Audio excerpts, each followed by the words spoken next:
আসসালামু আলাইকুম। Welcome back to my channel. Antu ফ্যাশনের পক্ষ থেকে সবাইকে স্বাগতম জানাচ্ছি আবারও নতুন একটি ডিজাইন দেখার জন্য। তো আজকের এই ডিজাইনটা তোমরা পায়জামার মুহুরিতে কিংবা হাতার মুহুরিতে করতে পারো, কিংবা কামিজের নিচেতেও করতে পারো। এই ডিজাইনটা খুবই সহজভাবে তোমাদের সাথে শেয়ার করেছি। ধৈর্য সহকারে যদি ফুল ভিডিও দেখো তাহলে খুব সহজে কিন্তু তোমরাও শিখে যেতে পারবা। তাহলে চলো আর কথা না বাড়িয়ে ভিডিওটি শুরু করি। তো আমি পায়জামা আগে থেকেই কাটিং করে নিয়েছি।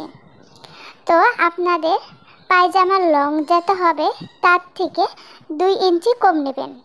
এবং এই যে এটা হচ্ছে বন্ধ সাইড, এই বন্ধ সাইডের থেকে 2 ইঞ্চিতে মার্ক করে নিতে হবে। 2 ইঞ্চিতে মার্ক করে এটা হলো খোলা সাইড।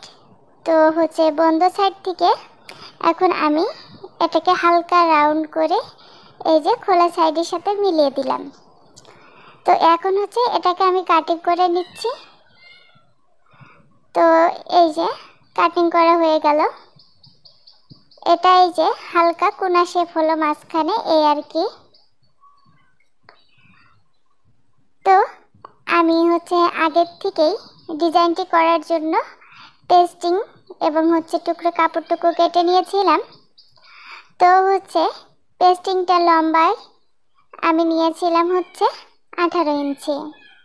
তো নিচের টুকরো কাপড়টাও কিন্তু 18 ইঞ্চি এবং চওড়া ছিল 5 ইঞ্চি। তো আমাদের আগের থেকে পায়জামায় 2 ইঞ্চি কম নিয়েছিলাম। তো তার জন্য 2 ইঞ্চি এবং ডিজাইনের জন্য আরও 2 ইঞ্চি এক্সট্রা কেটেছি। তো সেই 2 ইঞ্চি মোট 4 ইঞ্চি আর 1 ইঞ্চি নিলাম সেলাই মার্জিনের জন্য।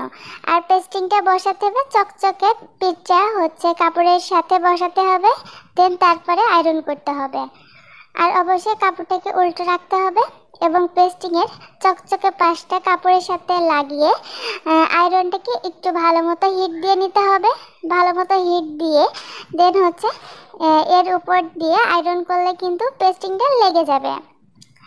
তো এখন আমি অফ ক্যামেরায় কিন্তু পেস্টিংটা লাগিয়ে নিয়েছি। দেখো এটা কিন্তু কাপড়ের সাথে এঁটে গিয়েছে।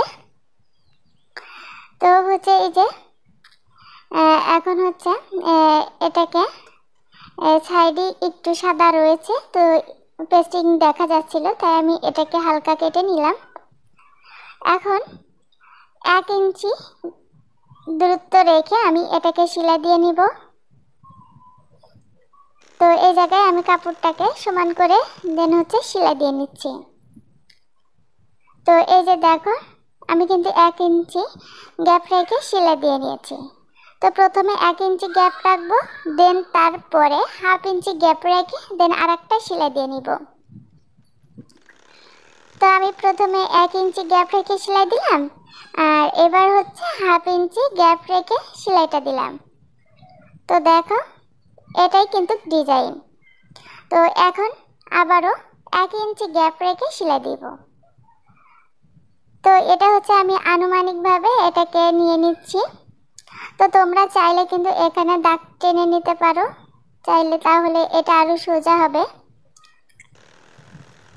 তো এবার আমি 1 ইঞ্চি গ্যাপ রেখে আবারও টেনে নিলাম। তো প্রথমে 1 ইঞ্চি গ্যাপ রেখে টেনেছি, তারপরে 1/2 ইঞ্চি গ্যাপ রেখে সেলাই দিয়েছি, তারপরে আবারও 1 ইঞ্চি গ্যাপ রেখে আবারও 1/2 ইঞ্চিতে সেলাই দেওয়া হয়েছে।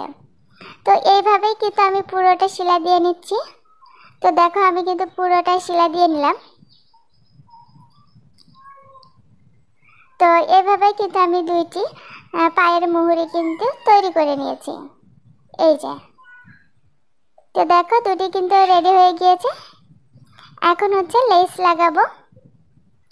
তো লেসটা কিন্তু উল্টো সাইড করে লাগাতে হবে, অর্থাৎ সোজা পাশটা যাতে ভিতরে থাকে সেদিকে খেয়াল রাখতে হবে। আর সাইডে আমি যেহেতু 1/2 ইঞ্চি করে এক্সট্রা নিয়েছি, সেহেতু আমি এই সাইডে 1/2 ইঞ্চি কাপড় বাড়তে রাখবো, রেখে দেন লেসটাকে বসিয়ে দিব।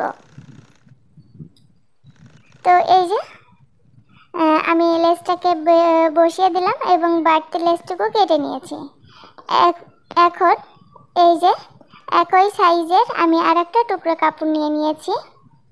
তো টুকরো কাপড়ের সোজা পাশ আর এই যে ডিজাইনের সোজা পাশটা ভিতরে রাখতে হবে। রেখে দেন হচ্ছে আমরা প্রথমেই লেজের জন্য যে সেলাইটা দিয়েছিলাম লেজের উপর থেকে এখন সেই সেলাইয়ের উপর থেকেই কিন্তু এখনকার সেলাইটা দিয়ে নিতে হবে। তো এই টুকরো কাপড়টা জয়েন্টে দেওয়ার কারণ হচ্ছে যাতে পেস্টিংটা দেখা না যায়। তো এই যে দেখো আমার কিন্তু জয়েন্টে দেওয়া হয়ে গিয়েছে। এখন আমি এটাকে সোজা করে নিব।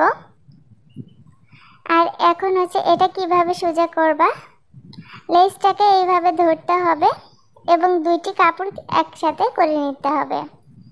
তো দেখো আমি আবারও বুঝিয়ে দিচ্ছি, এই যে আমি লেজটাকে এইভাবে ধরেছি, দেন হচ্ছে কাপড়টাকে এইভাবে এই সাইডে নিয়ে চলে এসেছি। তাহলে আমাদের হচ্ছে লেজটাও সেটিং হয়ে গেল এবং পেস্টিংটাও ঢাকা হয়ে গেল। এখন লেজের উপর থেকে একটু করে চাপ সেলাই দিয়ে নেব। তো বাস আমাদের কিন্তু অর্ধেক কাজ হয়ে গিয়েছে। তো এখন হলো পায়জামাটা নিয়ে নিয়েছি। তো এই যে রাউন্ড করে যেটা কাটলাম, তো এখানে হচ্ছে এখন লেজটা দিয়ে দিচ্ছি। তো লেজটা এবারও আমি উল্টো করে লাগিয়েছি। আর অবশ্যই পাশে একটু কাপড় রেখে দিবেন আর মাঝখান বরাবর একটু কাট দিয়ে নেবেন। তো কাট দিয়ে নিয়েছি। এখন হচ্ছে লেজটাকে উল্টিয়ে আমি এটার উপর থেকে চাপ সেলাই দিয়ে দিচ্ছি। তো ভিডিও সংক্রান্ত কারোর কোনো প্রশ্ন থেকে থাকলে কমেন্টের মাধ্যমে জানাতে পারো, আমি রিপ্লাই দেওয়ার চেষ্টা করব। আর যদি আজকের ভিডিওটা তোমাদের কাছে ভালো লাগে অবশ্যই লাইক, কমেন্ট এবং সাবস্ক্রাইব করে আমার চ্যানেলের নতুন সদস্য হয়ে যাও। তো চাপ সেলাইটা দেওয়া হয়ে গেছে। আর প্রথমে যে ডিজাইনটা আমি বানিয়েছিলাম, তো হচ্ছে সেই ডিজাইনের উপরে এটাকে রাখবো। আর এই কর্নার থেকে এই কর্নার থেকে 2 ইঞ্চি ভিতরে নিতে হবে। যেহেতু আমরা ডিজাইনের জন্য মাঝখান থেকে 2 ইঞ্চি হচ্ছে গ্যাপ করে কেটেছিলাম, এই জন্য 2 কর্নার থেকে 2 ইঞ্চি ভিতরে নিতে হবে। আর মাঝখানে একটি পিন আপ করে দিতে হবে। মাঝখানে একটি পিন আপ করে দিয়ে এটাকে হলো সেলাই করলে এটা নড়বে না আর সেলাই করতে অনেক সুবিধা হবে। তবে আমরা লেজে লাগানোর পর যে চাপ সেলাইটা দিয়েছিলাম ওই সেলাইয়ের উপর থেকে কিন্তু আরেকটা করে সেলাই দিতে হবে, না হলে কিন্তু ভালো দেখা যাবে না। এবং তার সাইড থেকে এখন আমি আরেকটা করে সেলাই দিয়ে নিচ্ছি।